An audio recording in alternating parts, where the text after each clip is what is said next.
Hello everyone. Today's video's title is Let's Focus on Karma Breaking and Destiny Changing. And it is because on the 17th of September, Vesta and Astraea are exactly conjunct at 0 degrees Cancer, which is the summer solstice point.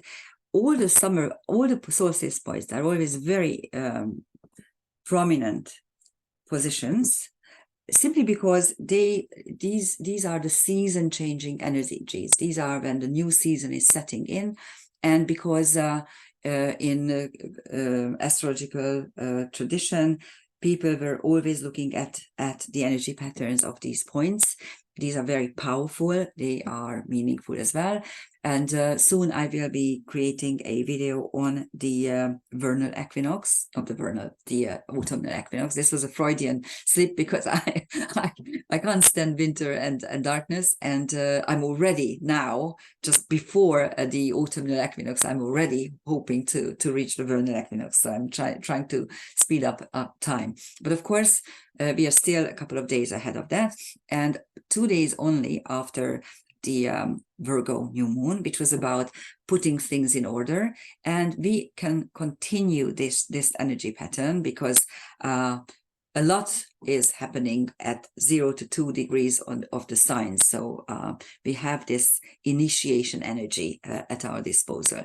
This particular chart is for September 17th, around noon in Budapest. It doesn't really matter because, again, we are not going to look at the angles at all. So you can actually take a look at anywhere where you are and anytime, because except for the moon, of course, these celestial objects are not moving anywhere. Besides the main two focuses, which is the Vesta Astraea and Eris North Node, the Venus Juno is still tight, and so is the Mars Lilith conjunction, which is applying, and the moon, just a day before, the moon was crossing over Mars and Lilith, and now it's going to cross over another day, or by next morning it's going to cross over the South Node, highlighting and illuminating what we brought in from past lives. So those are, besides the two main focuses, those are the patterns that you can count on. And let's take a look at the complex planetary picture that is forming around 0 to 2 degrees of the signs. As I mentioned a couple of times earlier, there are various schools which give you various degrees, orbs for either planets or aspects. For instance, medieval astrology uses orbs for planets and not for the aspects. We in karmic astrology use orbs for the aspects. We use separate different orbs for each aspect type and aspect within the aspect family as well. So you will see different schools, but if you really are interested in karmic astrology, then you should note that a configuration only occurs when the participating aspects are within 2 degrees. Otherwise, the energy is leaking out. So here you have some of these patterns are very, very tight. Some of them are not very, very tight. Anyhow, the main feature in this complex planetary picture is a votive grand trine between Saturn, Ceres, and Vesta Astraea. Now, trines are very lazy patterns by themselves. There's no energy in them. There's harmony and blessing, for sure. And when you have 3 of them, which combine into a grand trine, you have a thrice the energy. But still, it is lacking precisely energy. So the problem with grand trines are that you don't have this push to energize them. But here, if you take a look, you have 2 squares which are actually pushing this grand trine. So let's take a look and let's take it apart. Saturn in Pisces, it's retrograding in Pisces, gives us the perspective of emotions that are kind of getting into out of hand, and you would like to get a grip on them. Of course, the Lord of Karma doesn't really feel too well in water signs, to say the least. But it makes a beautiful trine to Ceres, the nurturing principle, nurturing feeding, eating habits. And as you know, this is the autumn season where you can actually make preserves and put them into your either your freezer or your pantry. And it's wonderful to, first of all, it's wonderful to prepare something homemade for your family or for yourself.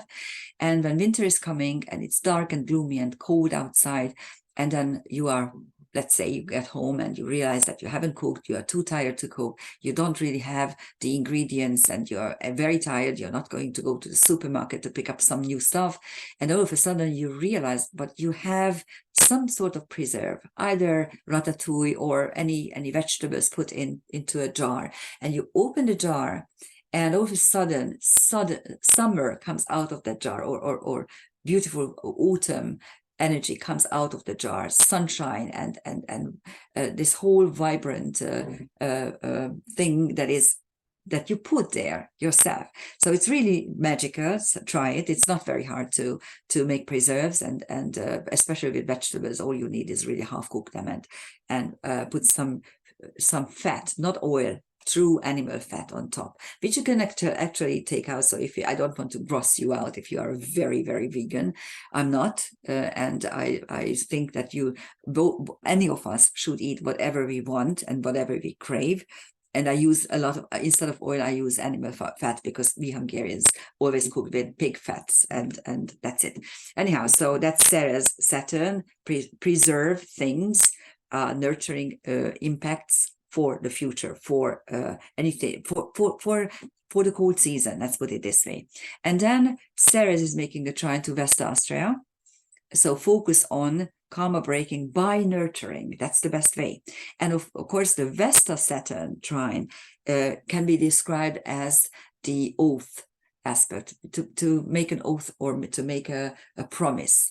And Astraea can actually turn this promise into something else. So you can break old embedded oaths and promises and pacts as well. So that's the water trine. We have two engines.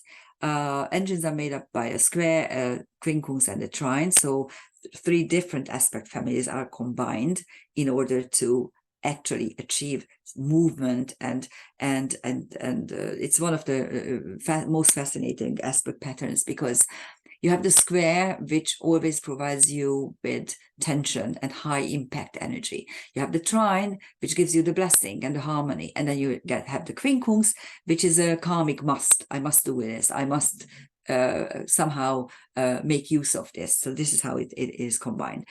Now, there's a cardinal water engine involving Saturn, Pallas Athena, and Vesta Astraea. Here you have the cardinal square between Pallas Athena, wisdom, and Vesta Astraea, focusing on karma breaking. So here you have tension between three goddesses, let's put it this way, and two of them are quite virginal.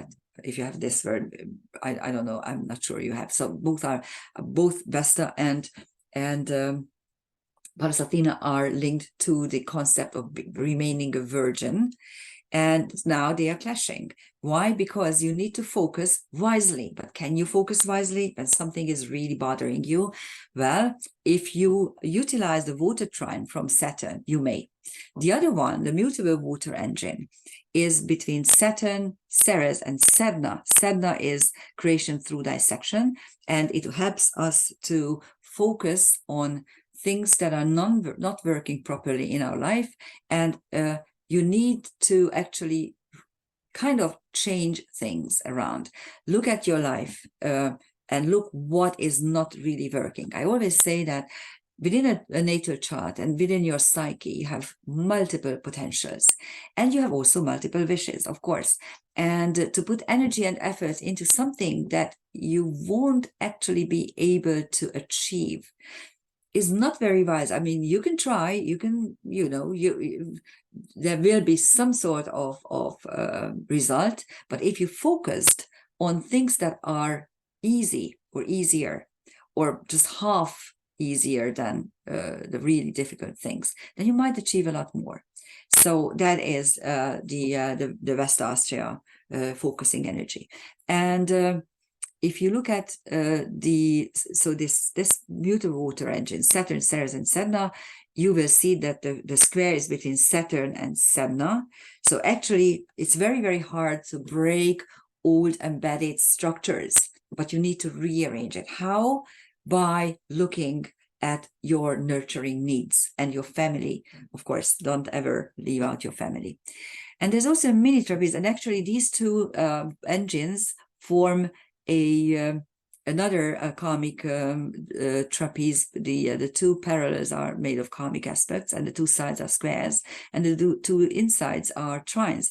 And with the mini trapeze, which is really just like a stepping up of something, so it's like a platform, you have the square as the top, and again you have the inner energy is two trines, and again the top is this Astraea Vesta square to Pallas Athena.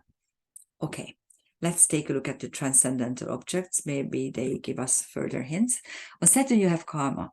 So the Lord of Karma is linked to the asteroid karma, and it's brilliant because sometimes it is precisely old embedded karma that doesn't allow us to move forward. And this could be bad or this could be good. It doesn't really matter. Karma is not a four-letter word. It's not a curse. It's something that happened to you. It's old, it's embedded, it's there. Sometimes it feels immovable and you need to get out of it.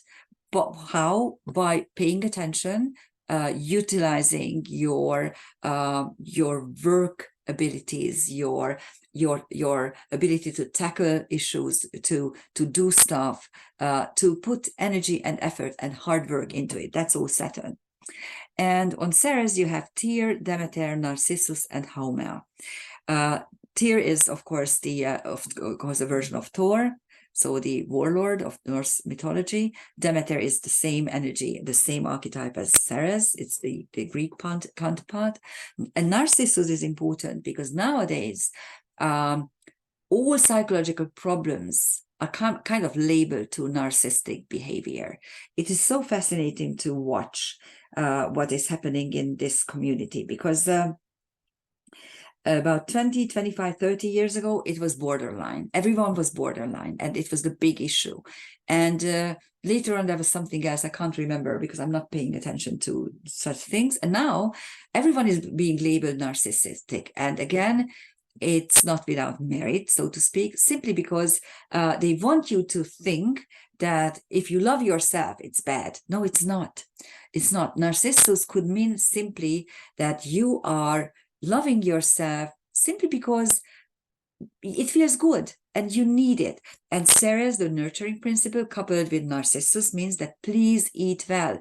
Don't follow any diet. Don't follow any advice. Just tune in, listen to your own body, listen to what you crave for. Okay, if you crave for chocolate all the time, try eating chocolate and nothing else for like 2 or 3 days. Believe me, you won't actually be able to look at chocolate for another month. So try this. Try to really pay attention to your physical body and tackle your cravings by eating small quantities of stuff that you really want at that moment, and see what happens, and you will end up much healthier, believe me. And then Haumea is still the same as it was in the new moon video. So Haumea is the Hawaiian goddess, and she is the goddess of rejuvenation. She's constantly rejuvenating, making herself younger and younger, and then so that she can have more children with her own sons and grandsons. And Haumea usually is linked to either fertility, gan mok, but also to plastic surgery, when you really, really drastically alter your the way you look simply because you want to look younger. And if you look at some of the celebrities, how they look without makeup, and how terrible the plastic surgeon's job was done, then you say, no way, I don't want that. Anyhow, so that's on Ceres. On Pallas Athena you have hubris and the supergalactic center, which is the karmic, one of the main celestial areas in karmic astrology. Nothing is ever enough. And on hubris, it tells you that, nothing is ever enough is really creating hubris in many ways, so you should understand what's happening. On Vesta Astraea, you have Asbolus, chaos, and Menkalian. Again, we are focusing on karma breaking with Vesta Astraea, and chaos, which was at 0 degrees on the summer solstice. I think I made a video on that as well. And yes, at the moment, the world is in a programmed chaotic form. It is the powers that be are programming us, creating chaos, the war, the climate, the virus. These are catchwords, and they push you into chaotic thinking and into chaotic being. And most of the people hate chaos, of course, because it's horrible, and nothing is always there. Don't pay attention to mainstream media all the time. Try to find alternative sources.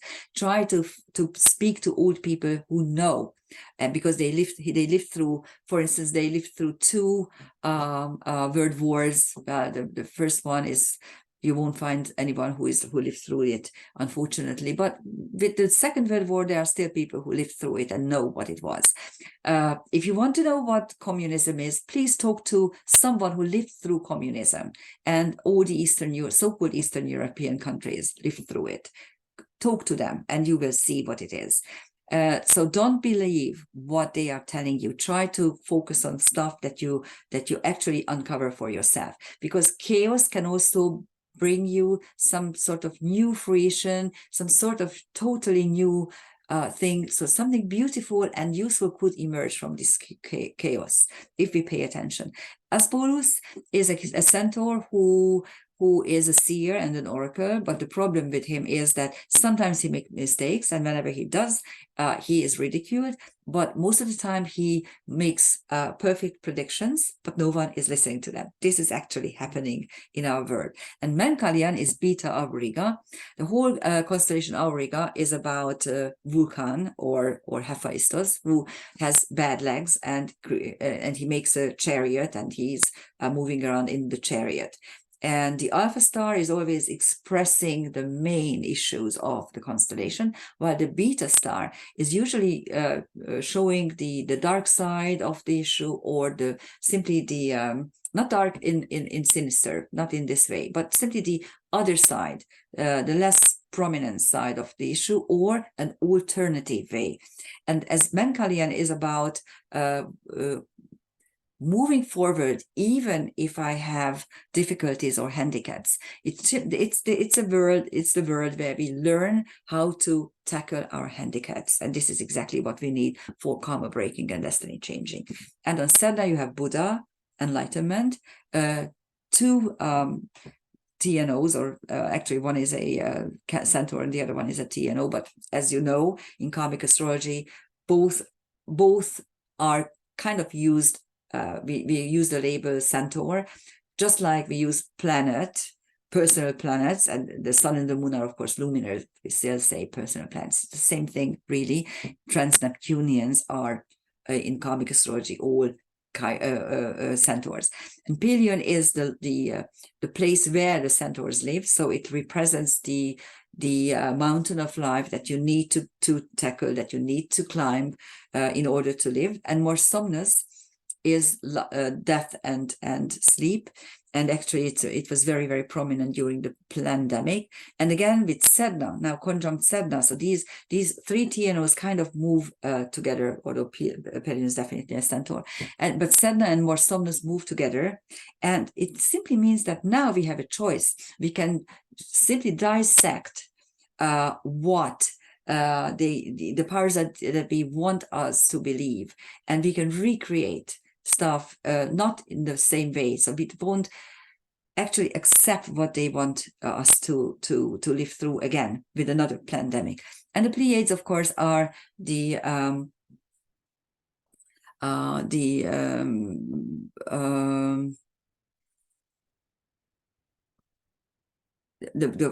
of the goddess. So let's focus on why we should change our destiny. The reason why we should change our destiny is very simple. because there is an exact North Node and Eris conjunction. And this is about this is the main reason, because simply the North Node is our destiny at the moment, and the conjunction with Aries means that there are drastically altered outward circumstances outward in our outside world, and our destiny now is to simply accept this and recreate something which is new, but at the same time is workable and movable and manageable. And there is this non-closing karmic trapeze, because the dark moon Lilith is at 26, almost 26.5 degrees. So it's not closing the distance with a semi sextile to the south node. So you don't have this side of this platform or karmic trapeze. You do have the other side with Neptune and North Node Eris. But here it is. Here is what is occurring here. You have the drastically altered outward circumstances, which are simply, this is altering our own destiny. At the same time, you also have karma in the picture with the South Node, karmic issues that you brought in for this life. Neptune represents our dreams, and Dark Moon represents our curses. And here the question is, what are we going to do? We are at the crossroads of accepting what is concocted for us, or fighting against it and changing it and create a new world, a new potential, not with the labels that the powers that be want us to believe in. Use your common sense, ask around, get second opinions of everything, and try to pay attention to what is really important and dear to you. Follow your dreams and disregard your curses. That's the task. Thank you for listening. Bye-bye.